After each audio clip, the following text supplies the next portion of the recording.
Say that one more time.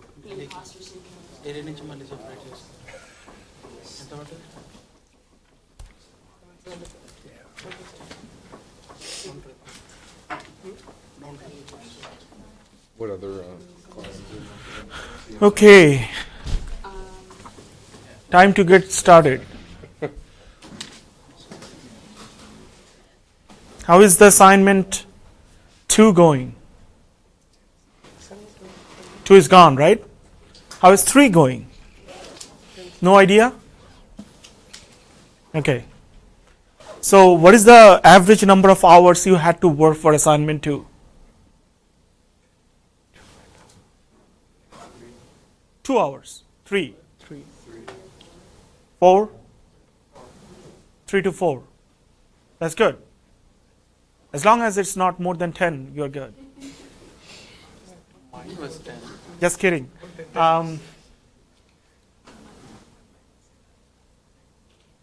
Some of the assignments might take a little longer, but that happens initially when you are kind of getting like used to this setup.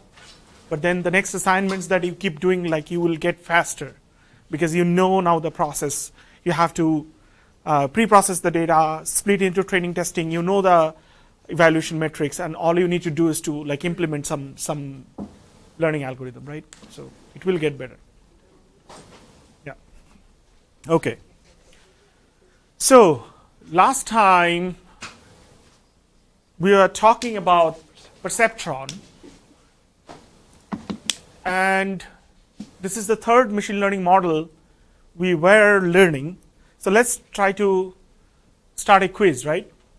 So the quiz is, and who can answer this question perfectly will get an A, right? No? So what is different in Perceptron that was not available with decision tree or naive Bayes? Yes. The fact that there's continuous random variables instead of discrete. Okay. Is that the only difference? No. What else? It's not a batching problem. Like it's reactive as the data. Okay. What else? Use an online process. Online process. That's what he said in the first place. Yes. Anybody else? Yes. Like, are we talking about the differences between the perceptron and the previous models? Yes. Like, this only works when you have a linear boundary. Like, if you have a zigzag, this doesn't work, the perceptron. Okay.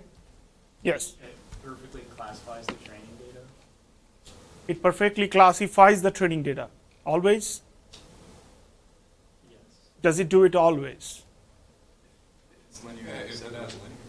If it is linearly separable, then it does, right? Then it guarantees. What else?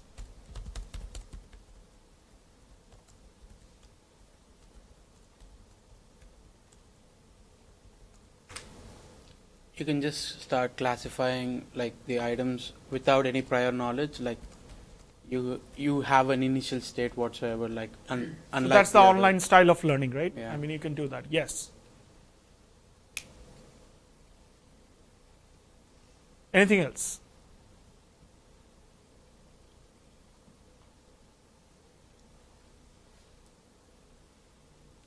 Yes. Well, I feel like you could probably derive other ones, but for this one you told us the bound on training time. The bound on training time. Okay. Like the number of mistakes it makes before. So how is that different from the previous two? Well, we didn't find out the bound on training time for the other two. But I bet you could find it for the decision one. Okay. I'm not sure.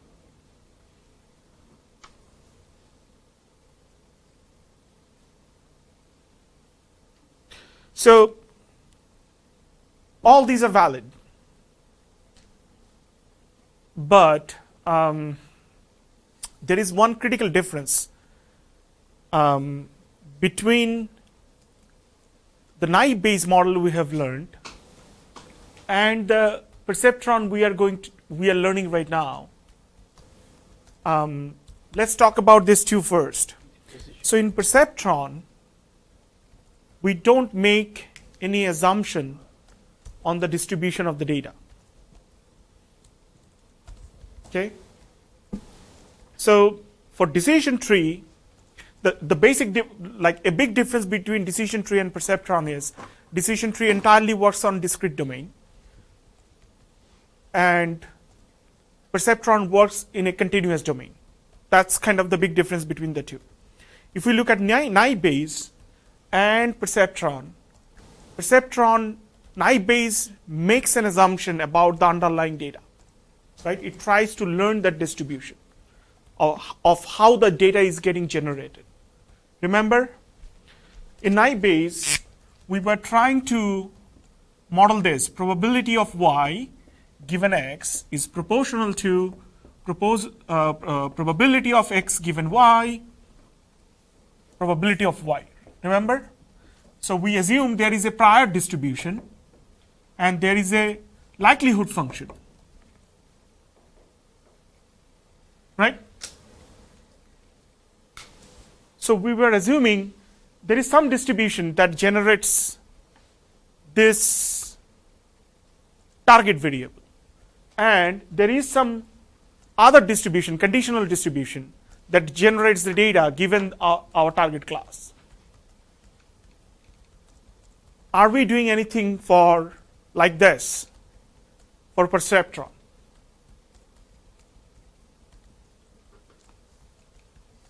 Yes. It assumes a linear boundary between It does, but does it assume anything on the data itself? It assumes that it is linearly separable, but does it assume like it is coming from a particular distribution? Does it define any kind of properties of the data that can be characterized by a function? It does not. So its main purpose is to find a plane that can discriminate the two. It doesn't care to understand how these data actually were generated in the first place. It's just focusing on that boundary. But in Naive, we just didn't care about this. Yes, we eventually computed this, but we also wanted to understand how the generation happens, how the data is originally generated by these target classes, and then use that indirectly to infer the class. So these kind of models are called generative models.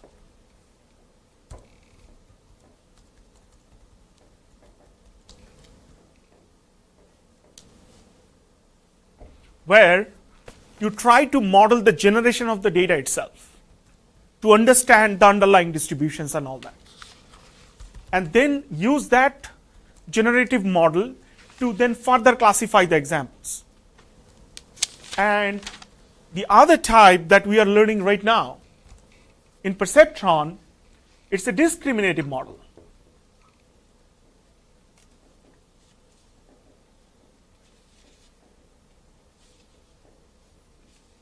It doesn't care what this looks like. It doesn't care what this looks like. It only cares about this.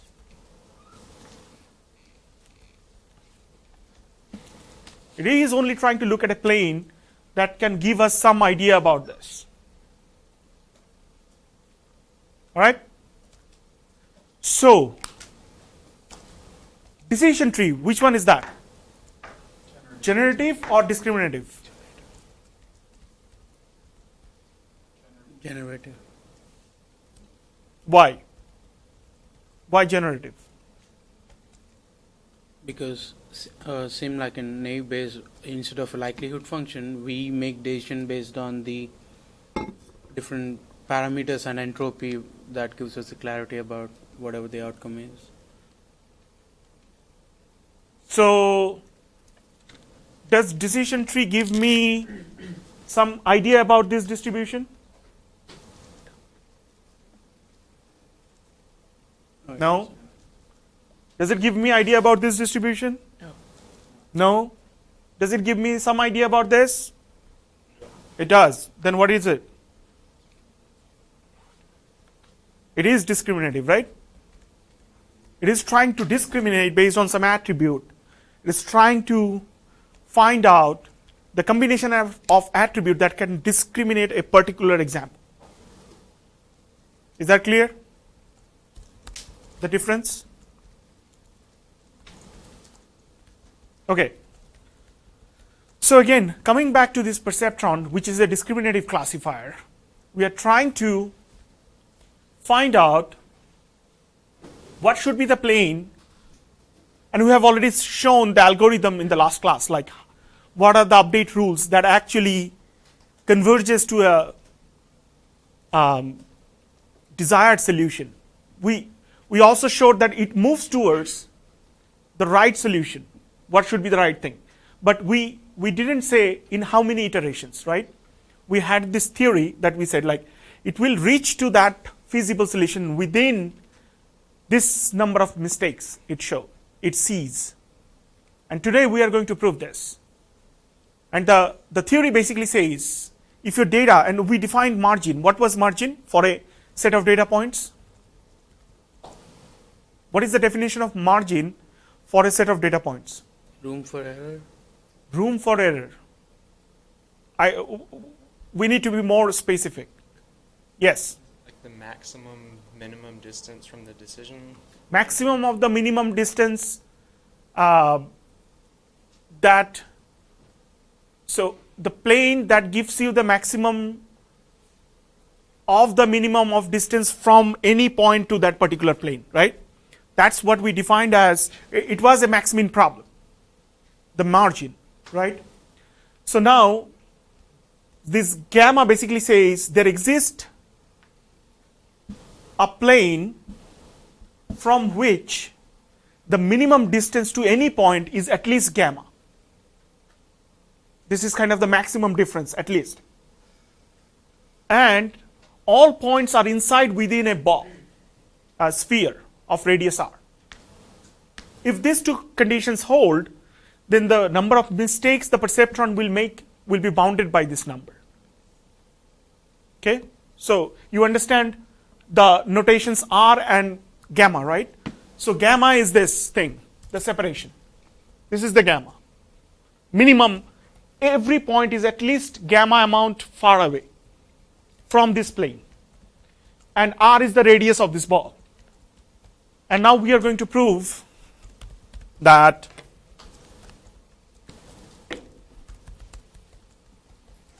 let me see.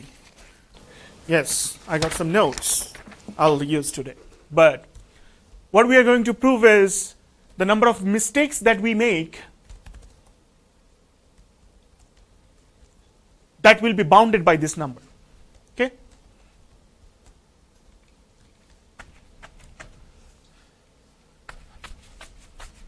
In other words, after making this many mistakes, it is guaranteed the algorithm will converge to a feasible solution. So, remind me what were the update rules of Perceptron? What did we do? What were we supposed to do? What do we do first? Set your W to 0. Set your W to 0. Set your W to 0. Okay, then? Compare it to the first. How? Take the dot product. Take the dot product. So look at dot product, and what do you do then? See if it's above 0 or below. Okay, if it is greater than 0, then what do we do? We'll see if we predict it right. Okay, so we look at the actual label of x, right? If Lx is also greater than 0, then we are good. If Lx is less than 0, then we are in trouble, right? So there are two cases when there is a positive mistake on a positive example versus there is a mistake on a negative example. So what we do, if mistake on positive, what do we do? We add How do we update? We x to add x, right? And if the mistake is a negative, mistake on negative example, then what we do? Subtract. If no mistake,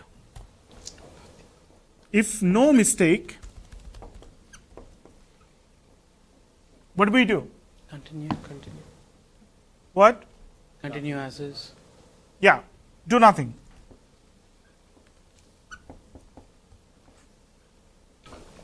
Right? So, the update rule can be, we can combine these two with a simple notation, right? We could say WT plus 1 is equal to WT plus L of x dot x. What is L of x? The label of x. L of x is the label.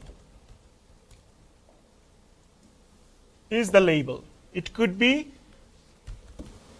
-1 or 1, negative or positive, right? If it is negative, this is the minus formula. If it is positive, this is the plus formula. So it's a single compact notation we can use. So now is the interesting part. So think about this. We are trying to show that after this many mistakes we have to converge. What does it mean to converge? What is the ideal solution? What would be the ideal solution? That's the best solution that we are looking for.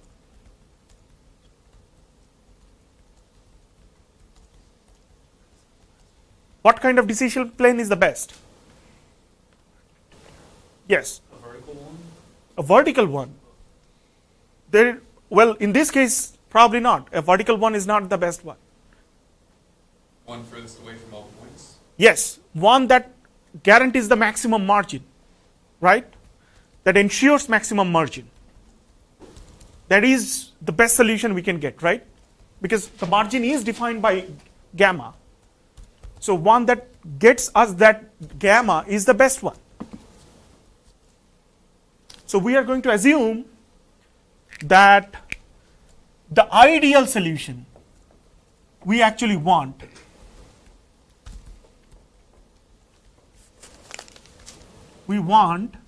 is the W star. This is where we want to get. Right?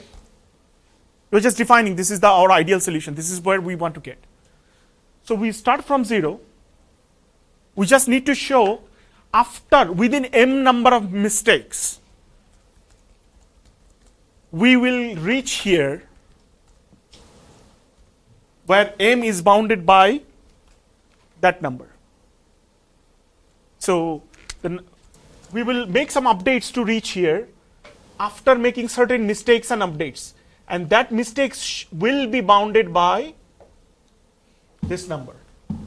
That's our goal to prove. Right? Any questions so far? The goal is clear, right? Okay, now we need to, yes. Say what you said about that equation again, the m less than... So m is the number of updates we need to make. So when do we make an update in Perceptron? Only when we make a mistake, right? So the number of mistake or number of update is equivalent, the same thing. So we are basically saying the maximum number of update you need to make is this. Within this number of updates, you will guarantee that you are reaching somewhere here. That's what Perceptron gives you. Okay?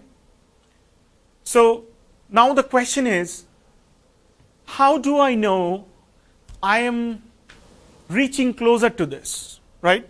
Because that's how we are evaluating how much we have some W, and this is the W star, that's the ideal, and I'm making some progress by changing something, and I'm moving closer to this W star, right? That's the goal. And after M step, within M step, I should be here.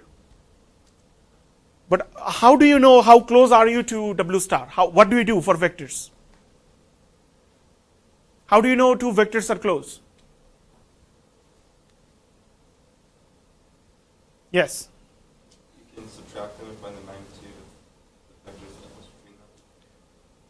We can subtract them and then take the magnitude. Okay? What else? Find the unit vector going through the point and just calculate the distance. In terms of? Dot product. Dot product. Right? Just compute the dot product. The dot product, if the dot product is maximum, that means they're essentially very close, like high, right? If the dot product is low, that basically means like they are kind of opposite direction, right? So just compute the dot product. So what do we need to show? That after every update we make, how close are we to this W star? Right? So what is the dot product between this and this? Is that clear? And we need to show if that dot product is actually increasing. Because if it increases, that means Wt plus 1, every iteration, it's getting closer to this. Question? Okay. So what we are going to do is take a dot product between W star and Wt plus 1. We just want to show that this is greater than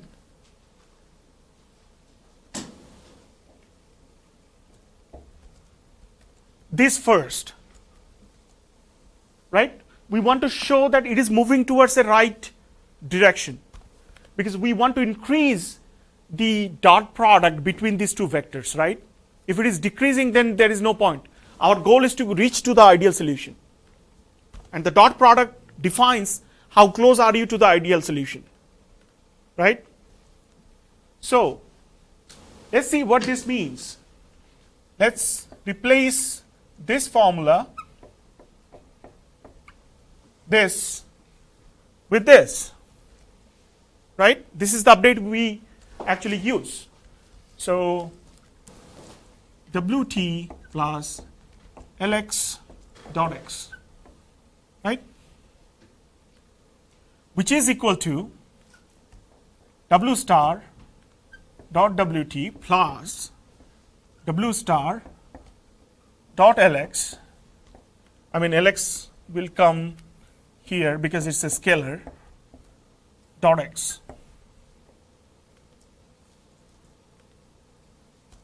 Is this clear? Just simple algebra,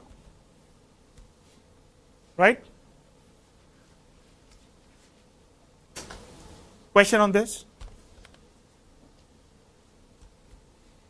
Okay, so now the point is, what is this? Yes? So since W star is the ideal solution, then we know that we multiply it by x, we will get like the correct classification. So like we get 1, if x is supposed to be on the one side, and then 0 is supposed to be on the other side. Yes, but let me give you one more information, that this W star, we also assume it is a unit vector. If I tell you this, if I make this assumption, this is the ideal direction unit vector, what does this mean?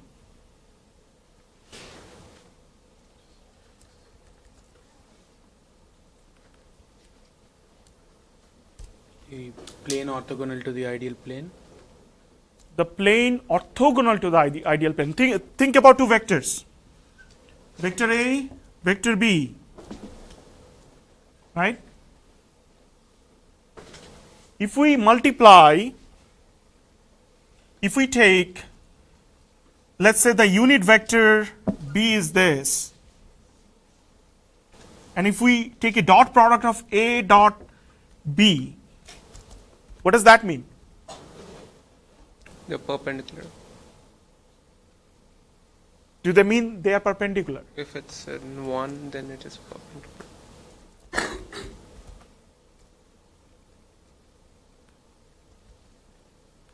A dot B vector.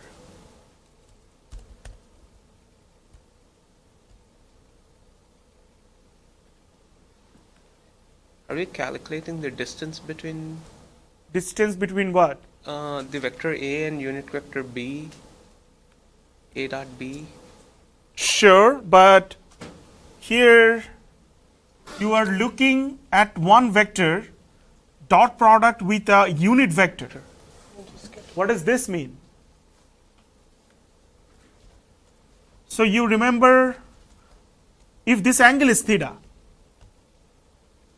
then what is the component of A towards the direction of B? A cos theta. A cos theta, right? Cos theta. I mean, what is cos theta here? What is the value of cos theta here? It's a right angle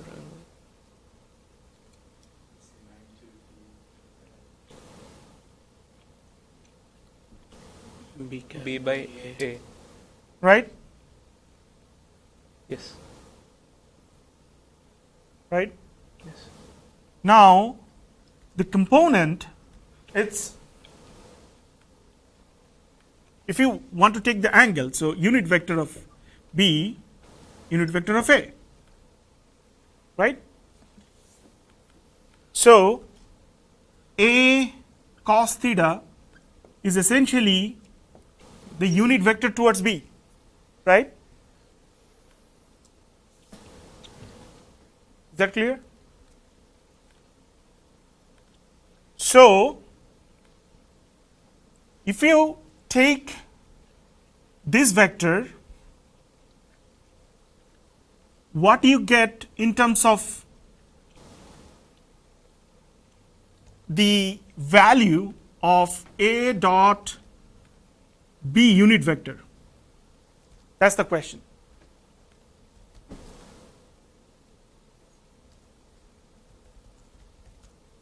So first of all, tell me, is that a scalar or a vector? It's a vector. It's a scalar. Dot product is a scalar. And what does this scalar value actually mean?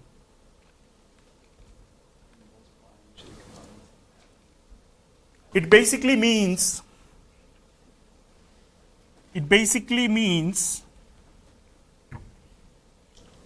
so come back to the definition of dot product, right? A dot B is essentially A magnitude, B magnitude, cos theta, right? That's the definition of dot product, right? Now, if we take this B here, the value of B, so A cos theta is essentially this component in this direction, right? So this component is essentially this A vector times the unit vector of B. So it's A's component in the direction of B. Right? Is that clear? But what that essentially means, what is W?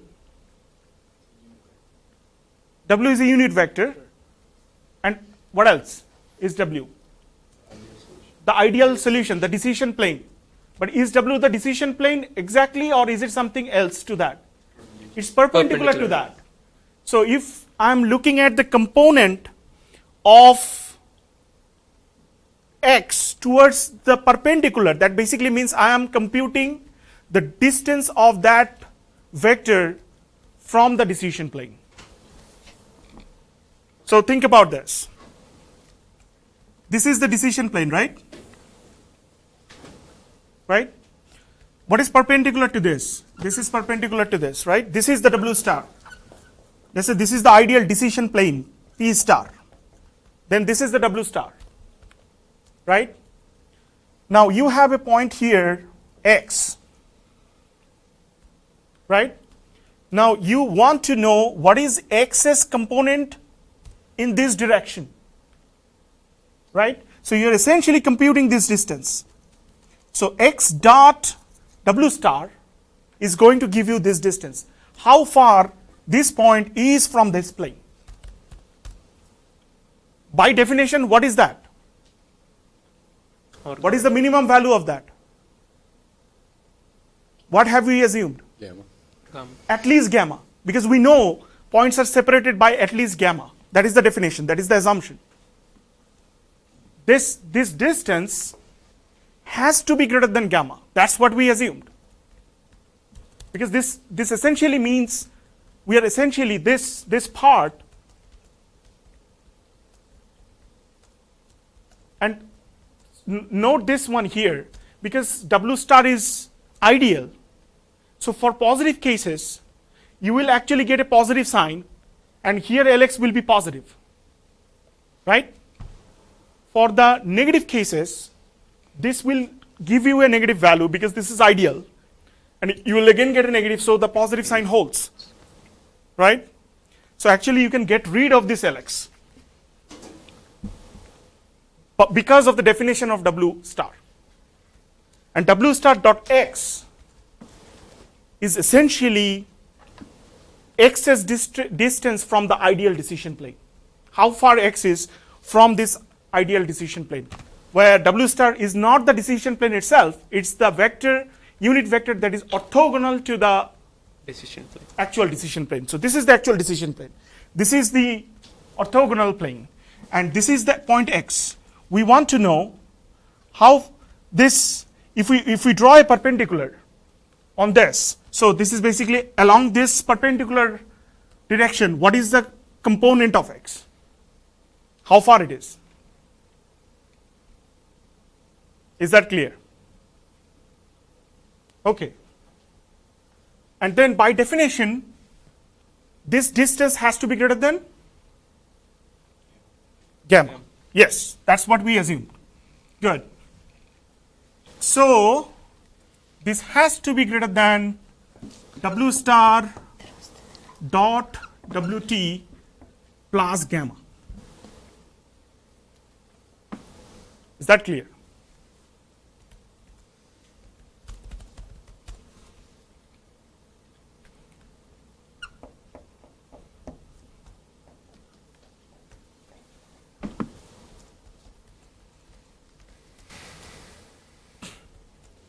Okay, so this is our claim 1. This is our claim 1, that this should be true. There is another claim we will look into. This is claim 1, and now claim 2 is that W of t squared, t plus 1, is equal to W of t whole square plus x whole square. Why is this true? Anybody?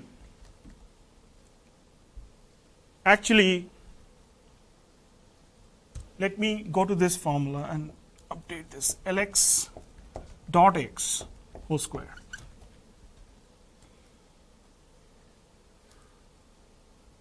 Why is this true?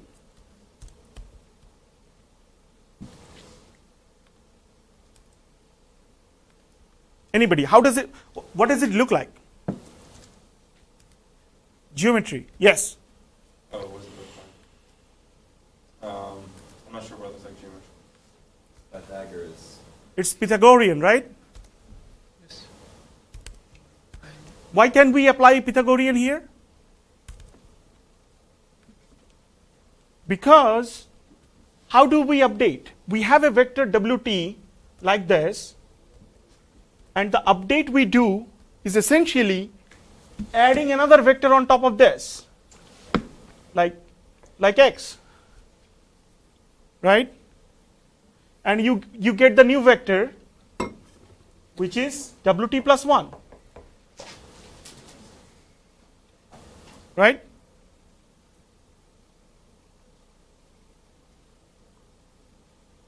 Is that clear? So, can we say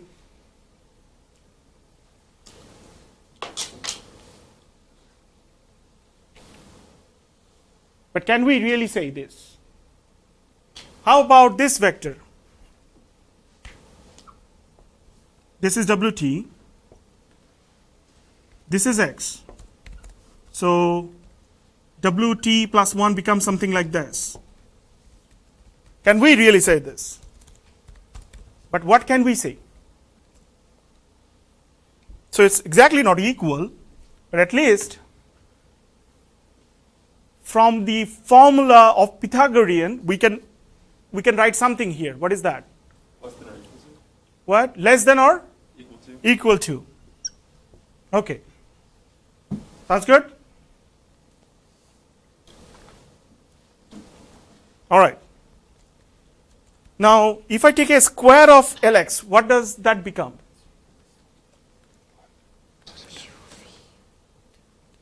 What does square of Lx mean? Label of X. It's Lx positive. is positive 1, so I don't need this, right? When we are doing square, we can just write x square. So far good? Now look at the definition and tell me what is the condition that x satisfies?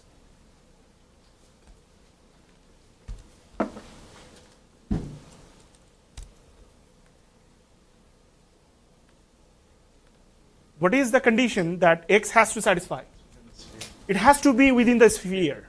And what is the radius? R, right? So x square must be less than r square. So now we can say this, right? Is this clear?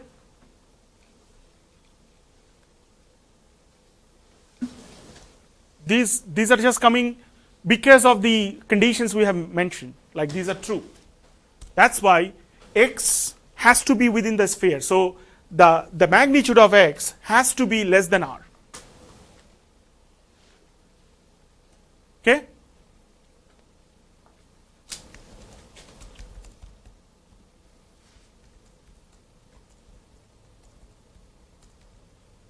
Right. Okay. Now,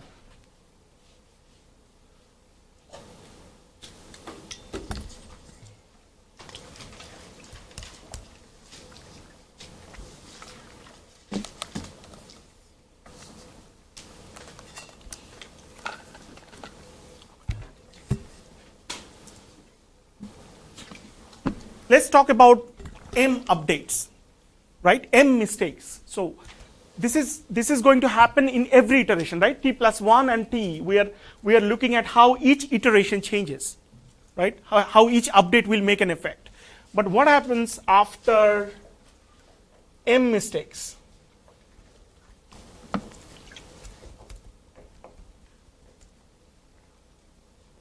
What happens?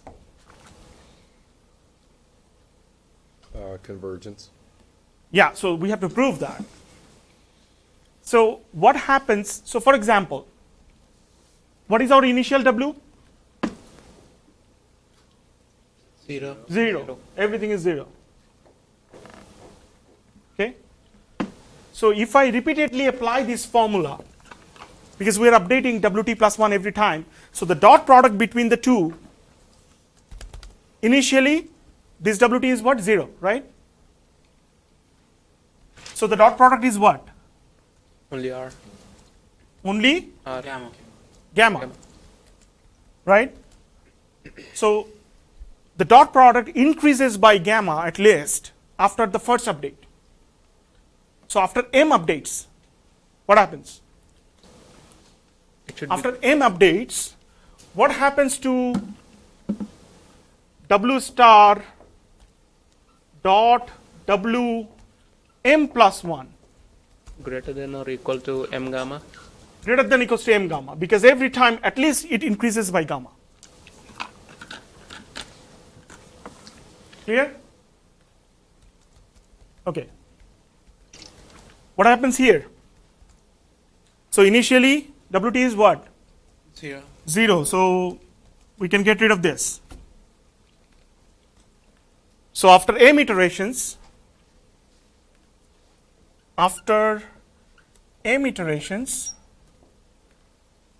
what happens? Q square. M times.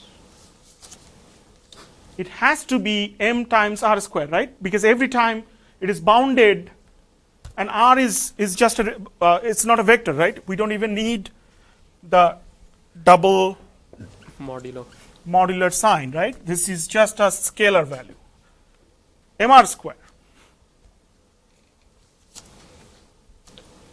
Clear?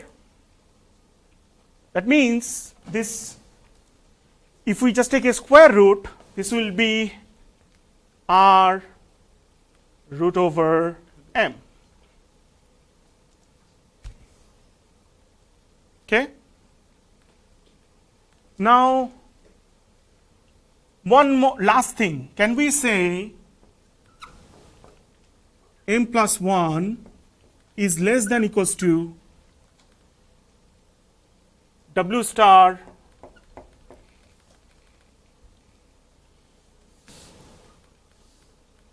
sorry.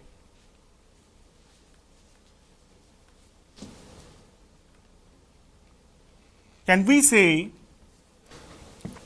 w star dot w m plus 1 is less than equals to w m plus 1? Can we say this? If we can, why?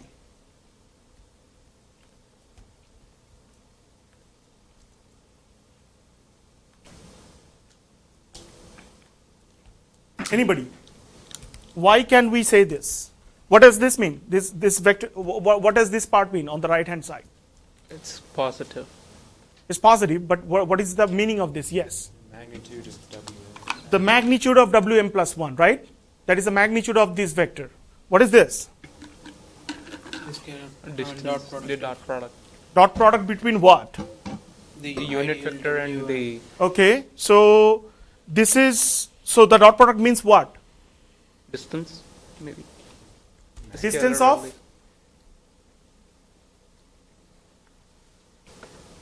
So think about this comparison. Why can we say this? Yes. Because W star dot W n plus 1 is the magnitude of the component going along W star. Yes, this is a component along this. The component cannot be higher than the magnitude, right? It will be this cos theta, right? So the component of a vector cannot be higher than the magnitude of that vector itself. Trivial, right? Okay, now we have one greater than, one less than, one less than. So let's convert this to less than. So let's switch sides. Let's switch sides. Gamma m is less than or equal to this. We can say this, right? So now, gamma m is less than this, which is less than this, which is less than this. So can we say gamma m is less than equals to r root m? Because this is less than this, which is less than this, which itself is less than this. So now, root over m is less than equals to r divided by gamma. So m is less than equals to R square. r by gamma whole square. So that's the minimum number of mistake after which we are going to get to W star.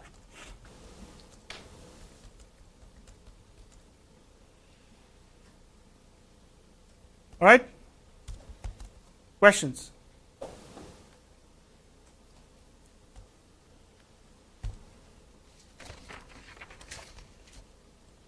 Yes. Is there somewhere we can view like the full proof right now?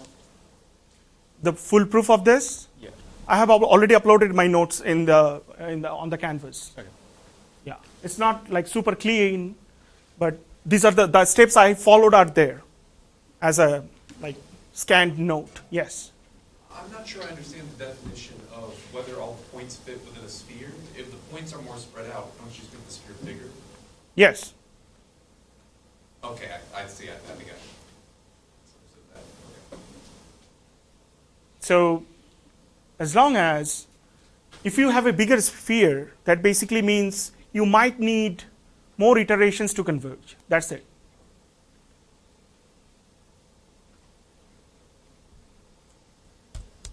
It really depends on the order of examples you are getting, because you are doing update at each point.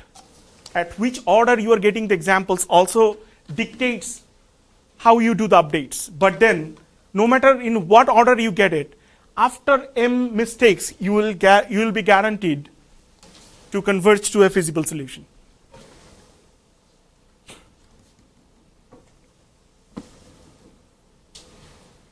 And this slide kind of shows very briefly what it is, but the detailed derivation is already on Canvas.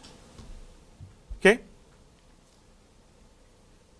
What's already on Canvas? The steps that I have shown in the board, like more details, how each of these claims are coming true. That more detailed derivation. Okay? Okay, so it looks like, although we said Perceptron is going to work as an online algorithm, but still we could do that as a batch learning fashion also. Because now that we know after m mistakes we will converge, so just take a batch of example and train at the same time until you hit m mistakes. You don't have to keep training forever, right? So yes, intuitively it's an online algorithm, but you can also use that as a batch fashion. And all you need to do, the loop you need to run has to only run for this number of mistakes. That's it.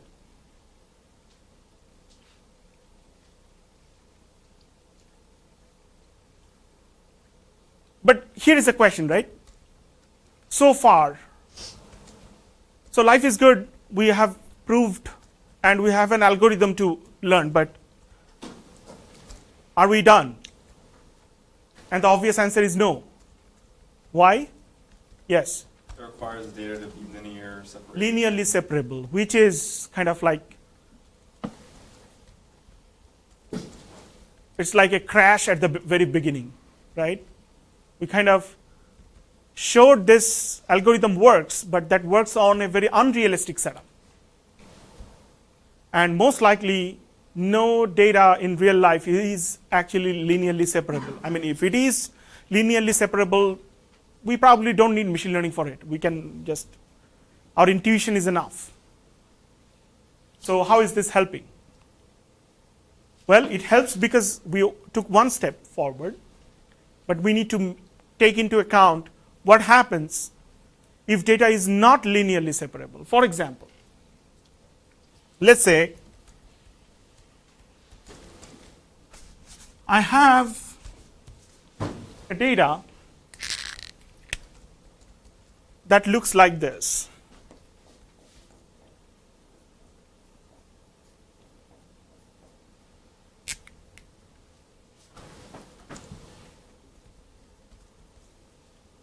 Right? Now,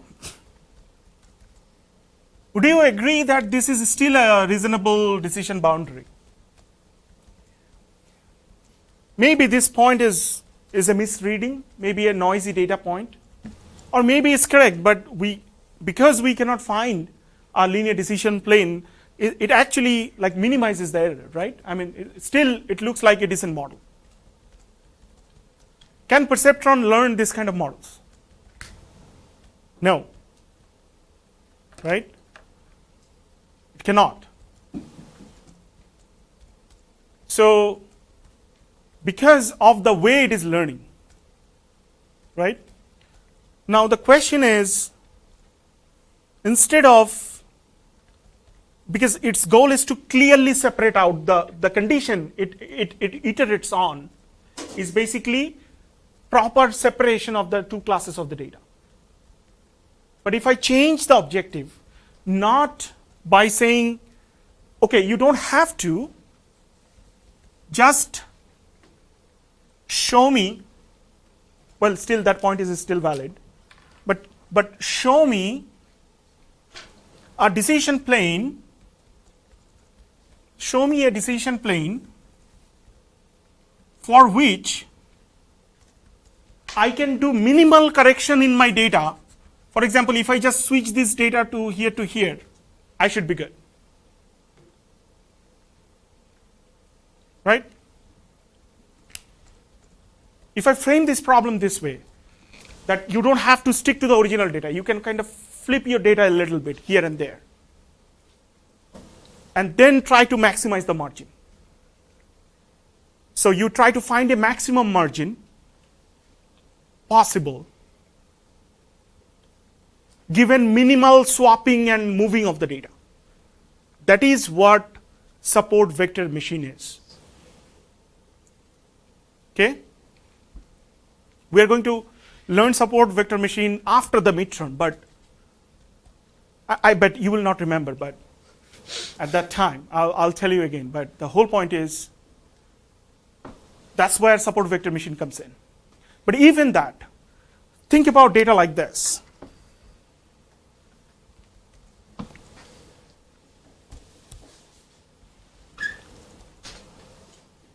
Now, even if I could still learn something that will minimize, that can give me the maximum margin possible by the minimum swaps.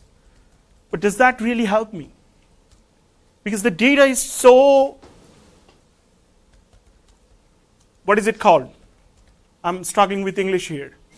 Intermingled. Right? Finding something somewhere in between still doesn't make sense, because this is so intermingled data. And that's where, yes? Could you create, in that sort of situation, is it possible to make like a margin where it says you can't have more errors than you have? Yes, but then you have to say, like, if that condition is not satisfied, I cannot separate it. It's not separable, right? But there is fortunately, there is an interesting trick called kernel trick. What it basically does is, in 2D this is not separable, but maybe in higher dimension, if you do some interesting tricks to transform your data into higher dimension. And in that dimension, it becomes linearly separable. And it can be shown that if you if you keep increasing the dimension of the data, at some dimension you can actually linearly separate the data. That is costly, but that is the kernel trick. So the whole idea is, if data is so much intermingled that it cannot be separated linearly, you do the kernel trick to transform the data into a higher dimensional space, hoping that in the higher dimensional space, they are not so much intermingled, there is some separation. And there is a trade-off, like how many dimension you want to go, what transformation you want to do, versus the efficiency you are looking for. So you could at least go to some dimension where there is the penetration of one kind of class data into the other one is minimal. And then you could apply the maximum margin formula to learn something decent. Right?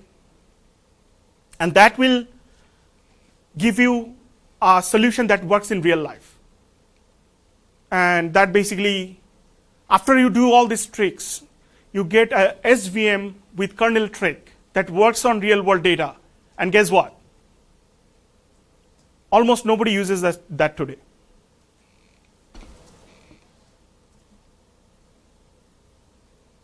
How many of you have used SVM so far? Or have you heard about SVM being applied by one of your friends in some projects? Nobody.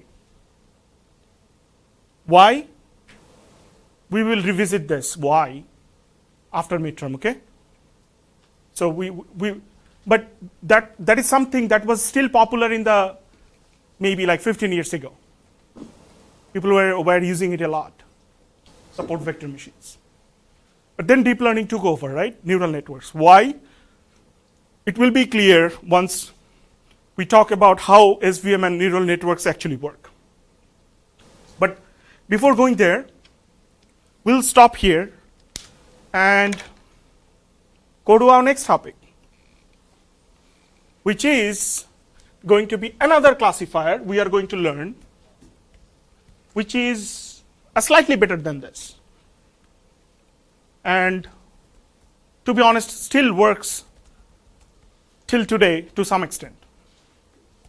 But again, there is this problem of separation and all that, but still it can handle it in a more intelligent way. And that is something that we still use today.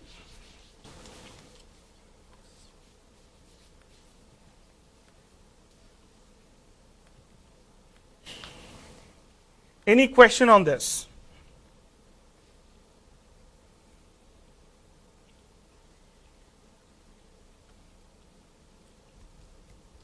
No? All right.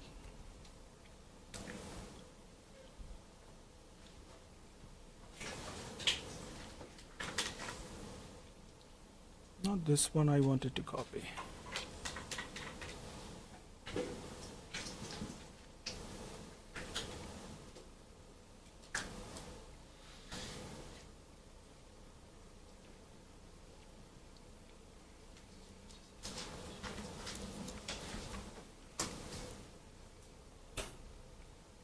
All right.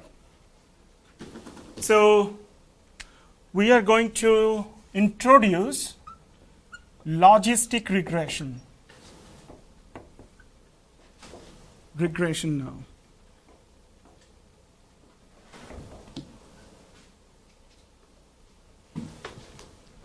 How many of you have heard this term?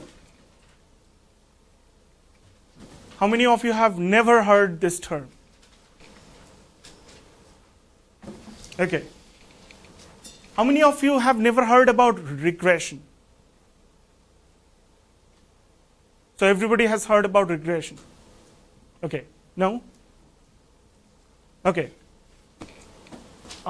We will go to linear.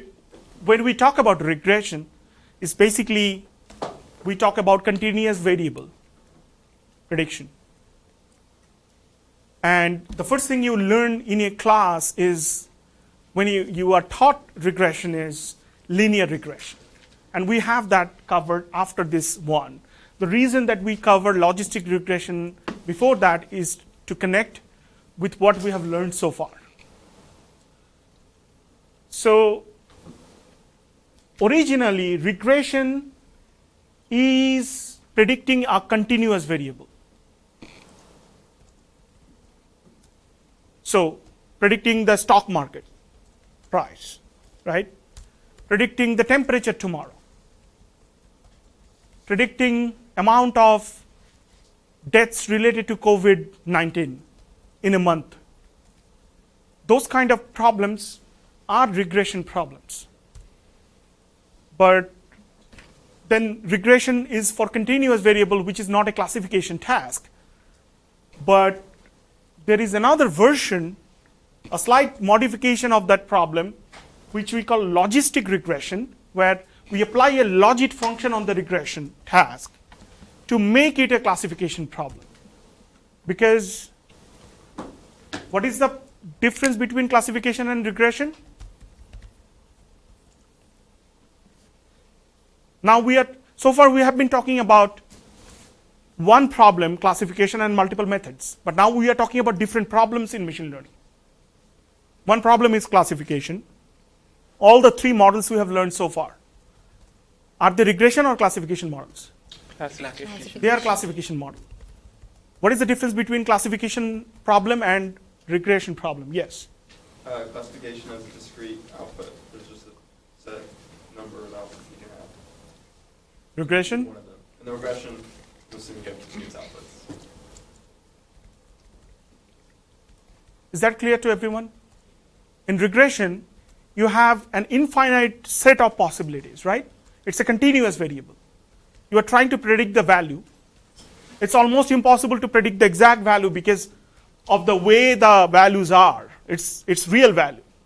The goal is to get as close as there, right? In regression. In classification, you have a fixed set of classes. And the goal is to find out which class it is, a discrete number of classes. Questions? But to be clear again, regression problem itself is for continuous variable prediction. That's a different problem. But when you add this term logistic regression, that again comes back to the classification problem. It is just a slight modification of the regression idea to make it work for classification task. Clear? And that's why we are teaching it right now, because we are still talking about classification. We are not yet into regression yet.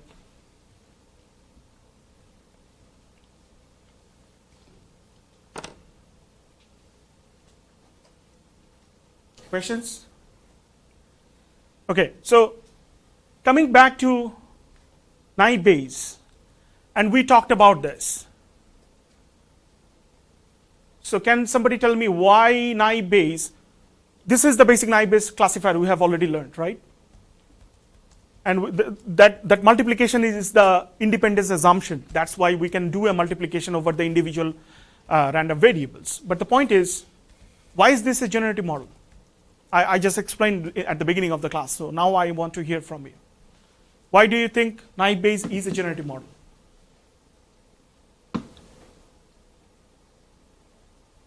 Yes.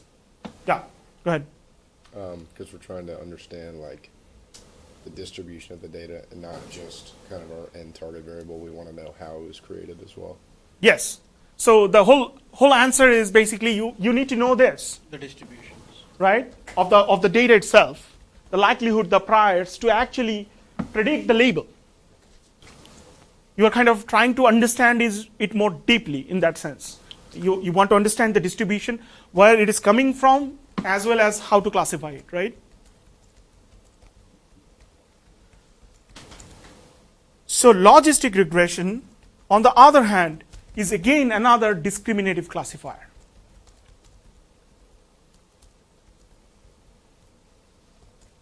The whole point is, I mean, this is what you want to do, right? Why not try to do this directly? But previously think about in naive Bayes, why we couldn't do this? Like, what was the problem with this?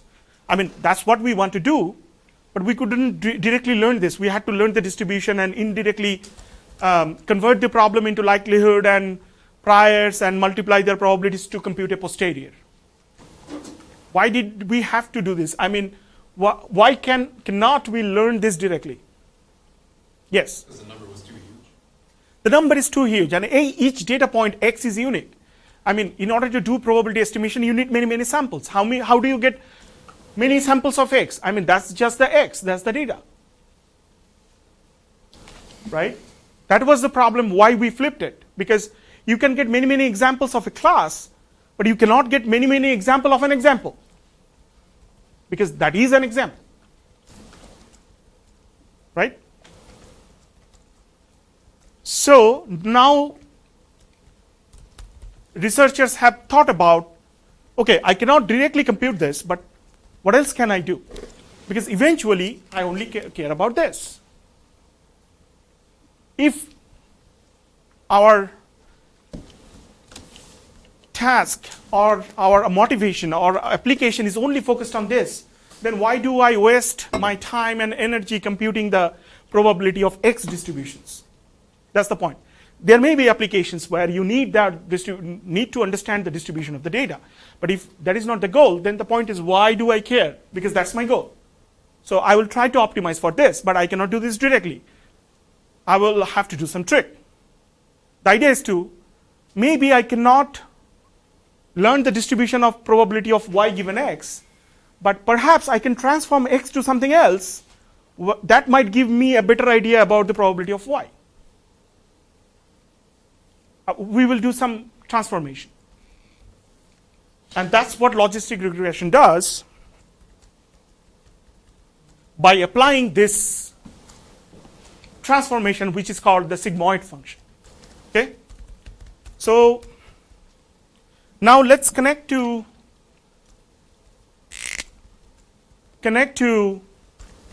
perceptron. In perceptron, how did we classify? If W is my weight, how do we classify in perceptron? What do? You have learned W. How do you classify a new example? Oh, come on. Perceptron was the topic in today's class. Can you figure which side the point of the... Determine y. Dot product. No? Perceptron. Remember? You make a classification by doing a dot product. If this is greater than or equals to 0, you label as positive. Positive.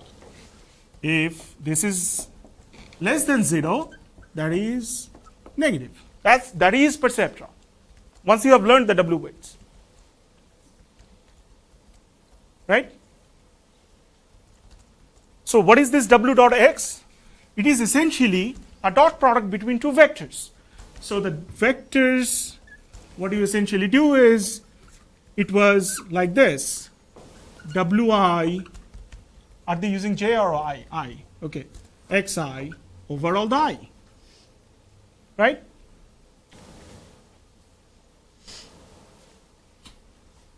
I mean, that is the dot product, right? Definition. By definition.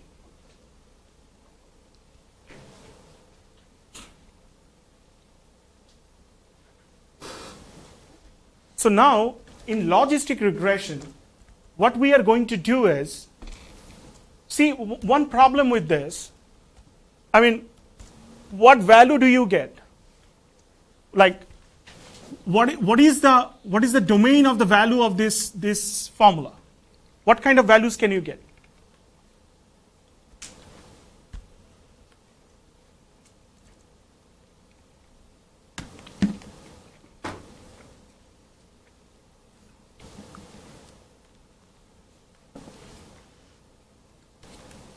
What are the possible values you can get from this formula?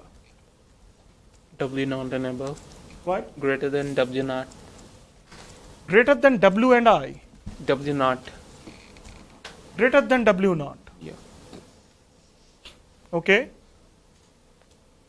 But let's say I give you Xi belongs to R, Wi belongs to R.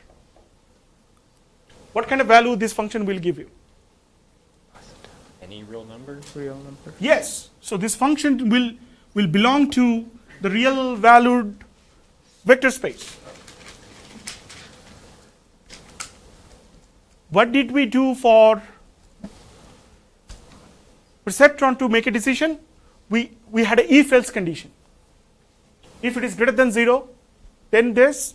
If it is less than 0, this is this. What logistic regression tries to do is to replace that if-else with one function. Okay? There is no if and else. All you do is to compute 1 divided by 1 plus e to the power minus this value. W naught plus summation of I Wi xi.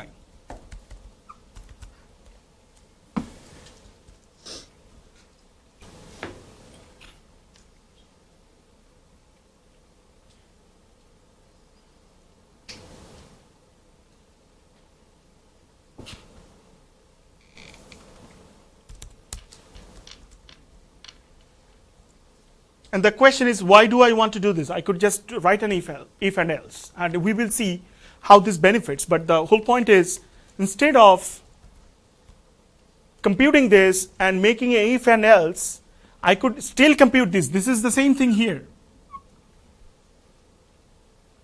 But all I'm doing is to replace it with a logit function, which is z. This one. Yes? So are we just like smoothing it so we can get a number that we can kind of like probability or? Exactly. So we are doing a trick so that we can convert that infinite possible of number of values into some finite values, because our goal is classification, not regression. Because here, if you get any values, I mean that any value doesn't solve your classification problem. You need to create labels. And if it is binary, you need to create labels. And the trick we do for perceptron is look at whether the dot product is greater or less, if else. But if else, you cannot compute a derivative of if else. So you cannot apply gradient based learning to that. In perceptron, you cannot, some extreme point will kind of make your algorithm very unstable. So all those problems can be solved if we frame it with a compact mathematical notation that is differentiable. Okay? And tell me what is the maximum value this function can get. So look at this function. Z belongs to any real value, R. What is the range of this function? Yes? 0 to 1. 0 to 1. 0 to 1. Do you see that? So this function will look something like this. If we plot Z in the x-axis, it will essentially look something like this, where this is 1, and this is 0. So if you go to the negative, it will quickly become 0. There will be a very minimal region for this kind of linear transformation that will be, and we can play with that. But then the whole idea is, if we just ignore this boundary place, every value here is 0, every value here is 1. So this transformation actually can convert your real value into something that gives you 1 or 0 directly. You don't have to write this or that. And then you can compute gradients on this.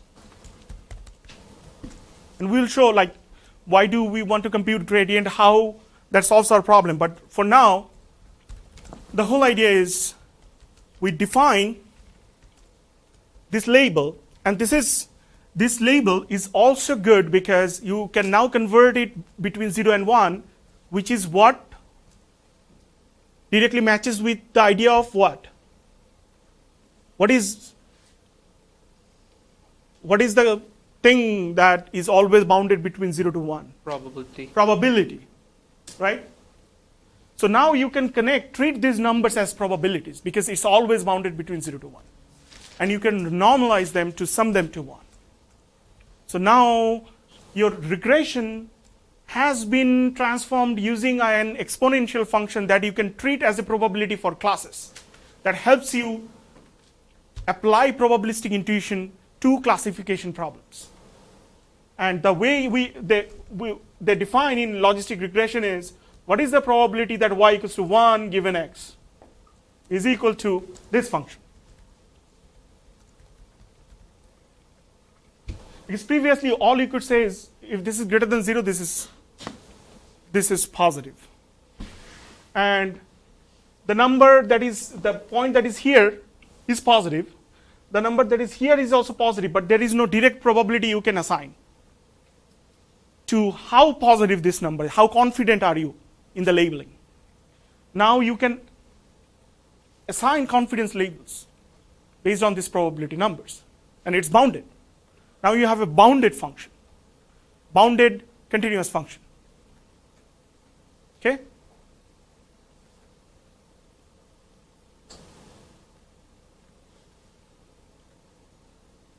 So all you need to do,